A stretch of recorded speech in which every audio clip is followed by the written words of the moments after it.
치아 미백에 대해서 이제 계속 알아보고 있는데요. 치아 색상을 이제 어두운 거에서부터 이제 밝은 거에서부터 이제 어두운 것까지, 이게 어두운 거고 밝은 걸로 이쪽으로 갈수록 이제 어둡고 이쪽으로 갈수록 이제 밝은 그 치아 색상을 이제 나타냅니다. 보통 이게 그 16단계로 이제 분류가 되는데, 평균적으로 이제 20, 30대 같은 경우에는 이 A2라고 볼 수가 있습니다. 그리고 이제 보통 비교적 어두운 편에 속한 게 이게 A3라고 할 수가 있습니다.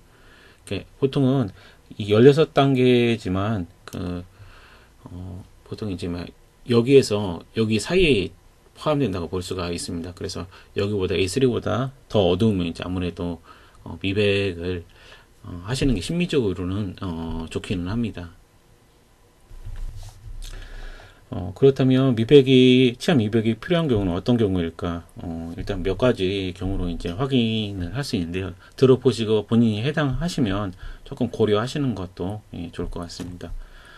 입을 가리지 않고 편하게 웃고 싶은 경우, 그리고 어릴 적부터 치아 색 때문에 컴플렉스가 있는 경우, 결혼, 취업 등을 앞두고 상대에게 좋은 인상을 주고 싶은 경우, 하나 또는 여러 개의 치아가 노랗게 변색된 경우, 흡연, 커피, 차, 초콜릿 등에 의해 치아가 변색된 경우, 그리고 외상에 의해 치아가 변색된 경우. 외상에 의한 거는 이제 어떤 충격에 의해서 치아 안에 있는 신경이 괴사가 일어나서 치수 괴사로 인해 갈색으로 이제 변색된 경우라고 볼 수 있고요.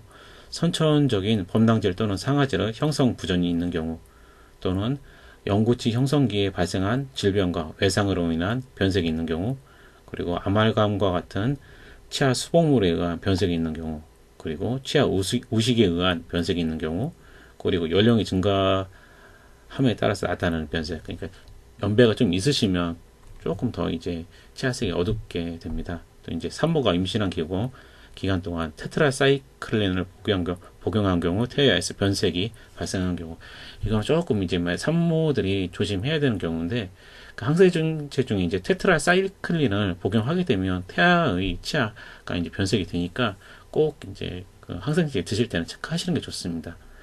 그리고 불소 농도가 높은 환경에서 발생하는 불소증이 여기에 해당한다고 볼 수가 있습니다. 이렇게 굉장히 다양한 경우 누구나 이제 원하는 하얀 치아가 아니라 약간 이제 누렇게 변색된 치아가 발생하게 되는데요.